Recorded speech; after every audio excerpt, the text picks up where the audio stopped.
আমরা সিঁদুর দান, এটা আমাদের চিরাচরিত একটা কথা। এখানে ঠাকুরের কাছে রাধা গোবিন্দ বা রানীর কাছে আমরা প্রার্থনা করছি যাতে আমাদের স্বামীর মঙ্গল হয় এবং দীর্ঘায়ু হয় এবং জগতের সকলের মঙ্গল হয়, আমাদেরও মঙ্গল হয়। এর জন্য আমরা থ্যাংক ইউ।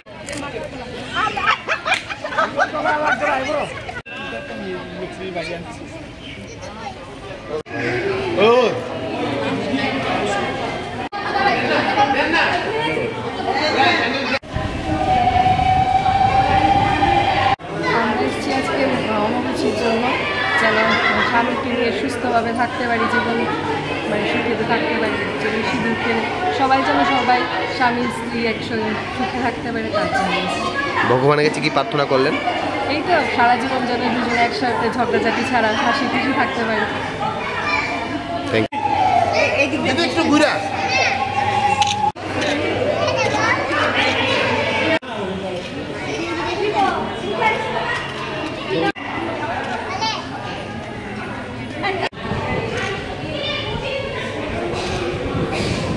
সবাই মঙ্গল কামনা একটু প্রার্থনা করবো সবার কাছে। আর আমরা সদবারা সব প্রত্যেক বছরই আসি, এবছরে আসলাম। কেন সিঁদুর খেলেন? মানে এটা মায়ের সদবারের প্রতীক, মায়ের প্রতীক, মাকে শ্রদ্ধা মানে অঞ্জলি দেওয়ার এটা একটা আমাদের মতো করে। Thank you.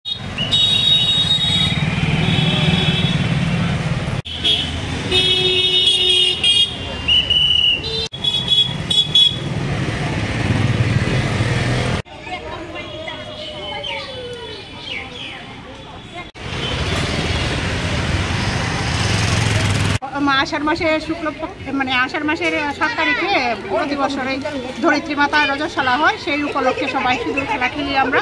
আর আমরা এইখানে এই প্রতিষ্ঠানে আছি, মা লক্ষ্মীনারায়ণ মন্দিরে আসি, প্রতি বছরই আসি, সিঁদুর দেই যাতে সবার মঙ্গলার্থে, দেশের মঙ্গলার্থে, সবার মঙ্গলার্থে, সন্তানের মঙ্গলার্থে আমরা সিঁদুর খেলি যাতে সবাই ভালো থাকে, মাকে রাঙিয়ে সবাই যাতে রাঙা হয়ে থাকে তার জন্য সবাই।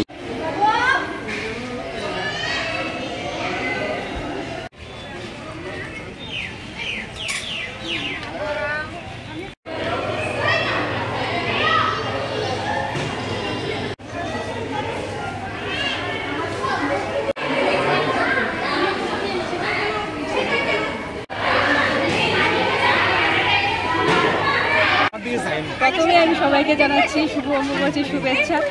দেশের সবার মঙ্গল হোক এই কামনাই রাখি ঈশ্বরের কাছে।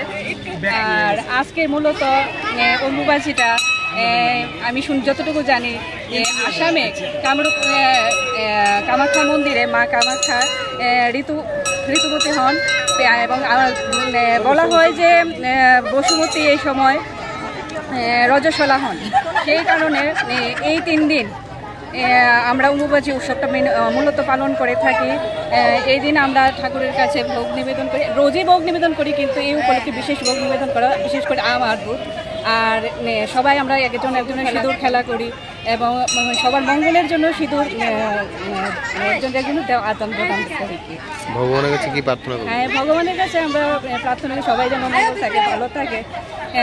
আর কি দেশবাসী সকলের জন্য থাকে, আর চারিদিকে যে বন্যা থেকে যেন সবাই আর এই সময় পৃথিবীর যে ফলনের ইয়েটা হয়, উর্বরতা বাড়ে শুনলাম, এটাই। আমরা এসেছি আজকে অম্বুবাচীর জন্য যেন স্বামীকে